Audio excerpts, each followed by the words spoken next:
I diligently followed the blueprint that was laid out by my parents, by society, to be a good girl, a good student, to have the best of grades, to go to the best of schools. And all of this because I was given the promise that if I did all of that, I would have a successful life, I would have a good job with a good salary, everything would just be fantastic because I followed whatever it is that they told me to. Did everything very well. In fact, I am actually known as a role model in my village because I was the girl who was always good at everything. Perfect daughter, perfect student. And I even got a master's degree in France at a business school in France. And after doing all of that, I have decided that I want to do YouTube. So how did I get here? Well, it did start with me really believing in this blueprint that was laid out for me. Oh my God, the sun is so hot. The foundations of this blueprint were meritocracy. This is the belief that you become successful through your abilities and your talents. And I bought into this because I was like, these are people who have lived longer than me. They definitely do know more than me, so I'm just gonna listen to whatever it is that they're telling me to do. And another factor is the fact that I am an African firstborn daughter.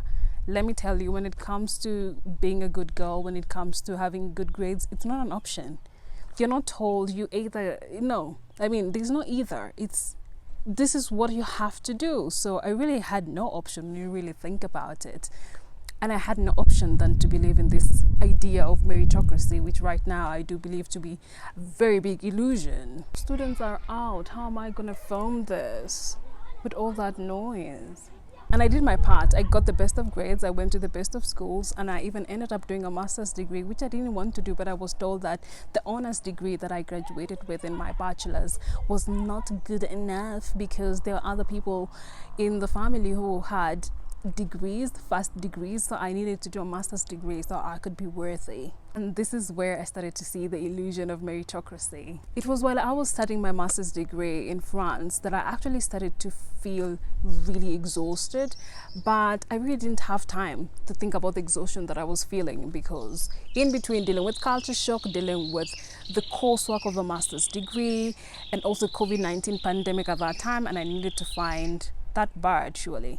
And I needed to find an internship in order to finish my master's degree. I didn't have time to really think about what was happening to me. Then I got the internship in Paris. It was a 6-month internship, and 5 months into it, I just couldn't do it anymore. I was just so exhausted, and that's when I realized that I was actually experiencing a burnout. And it's not just a burnout of studying my master's, it was a burnout of all the years of mental stress that I had endured. For me, from primary school, when I even look at my life at home, my life at school, everything was just stress upon stress because I was really being pushed to be the excellent, the model child. And also the fact that I'm the only girl in my family, and because we live in a patriarchal tribe and culture, I was doing all the house chores. It was really tough. I never really had a childhood. I became an adult from a very young age. I was a parent to my siblings. So all this exhaustion of all these years just really compounded. On top of that, I'd really not grieved the death of my mother, which had happened a few months before I graduated with my first degree. So all of this was just hitting me at once, and my body was like, you've been running away from all your problems for a very long time. All your trauma is here and there's nothing you're going to do. You have to sit down and face it. And to be honest, I was really tired of running, and I was just like, okay, I'm gonna have to deal with this. But on top of dealing with that, people were asking me, when are you getting a job? Now that you have a master's degree? And I'm like, I don't have the energy. And if you're someone who is healing from any kind of trauma, you know how draining it is and how much energy you don't have. And because I was also someone who, and this is something that I realized, that even in my friendships, I was the kind of person who was always there for other people.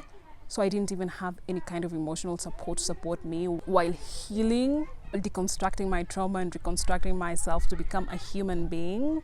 It was tough. But no one really cared because I was actually sharing what I was going through, and I would be told, okay, we get it, you are going through a tough time, but when are you getting a job? When are you starting to send money from abroad? Because, you're abroad, you're supposed to be sending money home. That's when I actually realized that, I am not worthy of being called a human being if I'm not producing money, if I'm not being a fruitful investment that I was meant to be? I mean, the whole reason why a lot of sacrifices were made for me to go to the best of schools, to even go abroad for my master's degree, was because I was an investment and not because people cared about my dreams and my ambitions. It's because they expected that once I get there, they start getting a return on the investment. I was just expected to suck it up and go find a job and make money, not for myself, but for other people. And this is where I actually had a mental breakdown, because I grew up in this society that had this blueprint that said that if you had the best of grades and went to the best of schools, you were supposed to have a great job with a great title in a prestigious company with a great salary. It really wanted me to find a way of getting that job so that the blueprint that they laid out could be true, so that they can be right. And because they needed to be right, they pointed a finger at me and told me, you're the one who is the problem. Our blueprint is not the problem, but the blueprint is the problem. Because if it were right, then I would not have to deal with burnout and exhaustion and a lot of trauma from trying to show that meritocracy works. It's really at this point that I started to realize that there's really little empathy when it comes to smart students, A students, excellent students, because there's always this notion that you have it easy, but it's never easy. Getting A's is not easy.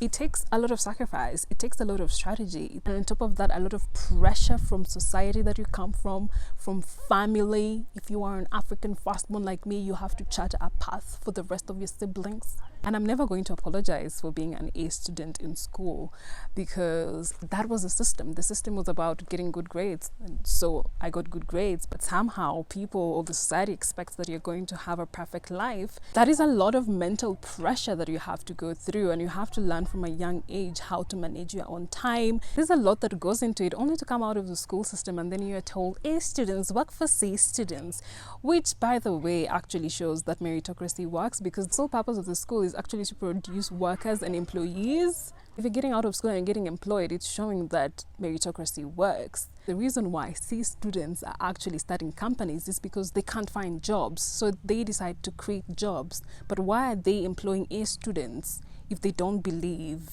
in meritocracy?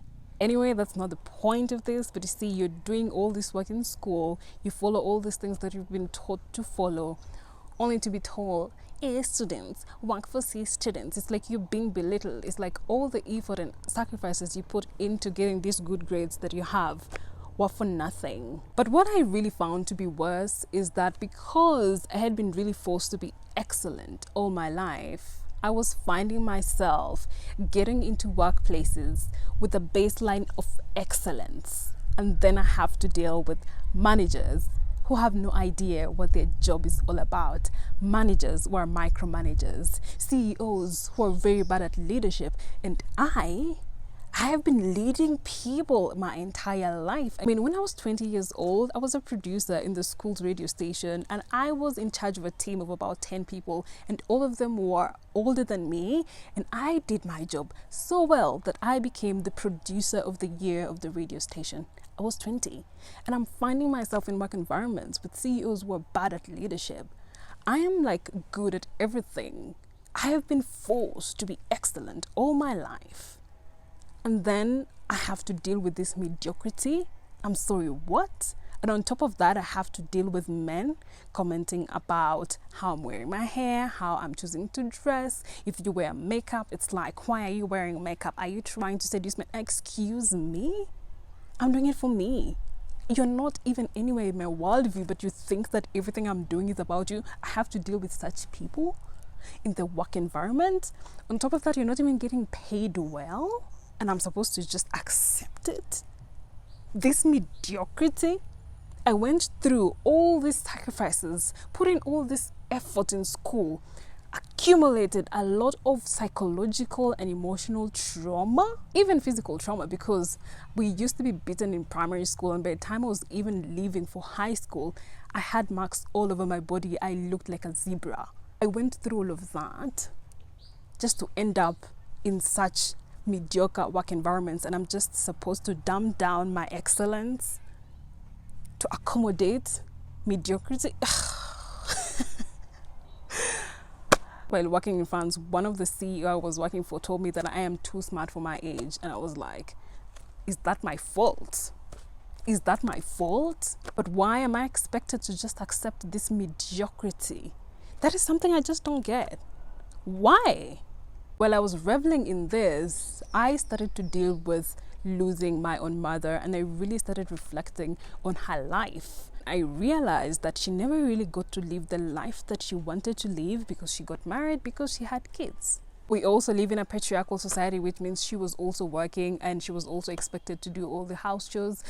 But I had to do all of that because I was the only girl in the family, and the work of a girl in a patriarchal household is to do what? And she was not allowed to complain about it because patriarchy says that when a woman gets married and has kids, it's the best thing in the world. All of that stress was just compounding, and eventually she just got a lot of sicknesses, and that is really what caused her to pass away. And this is something that I've come to realize in the past months. There's actually a lot of research that a lot of mental stress and emotional stress can manifest as physical illness, and a lot of African women go through this. While thinking about this, I just started asking myself, what kind of life do I want to live? I mean, I have followed the blueprint that I was told by society and my parents all my life, and clearly it's not working because I just don't like the work environment I'm finding myself in. I don't even want to work for anybody else, but I was never ever told that I can work for myself. I was never really encouraged to be a creative. I was always being told that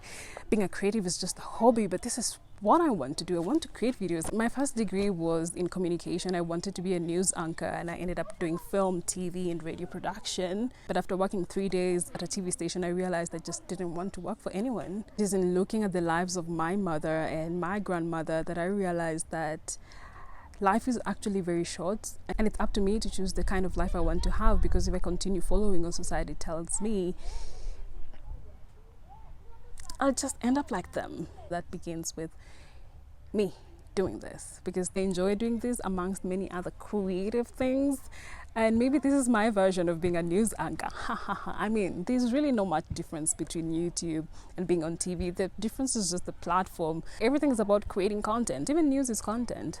And for the first time in my life, I really feel peaceful because I am doing what I have chosen.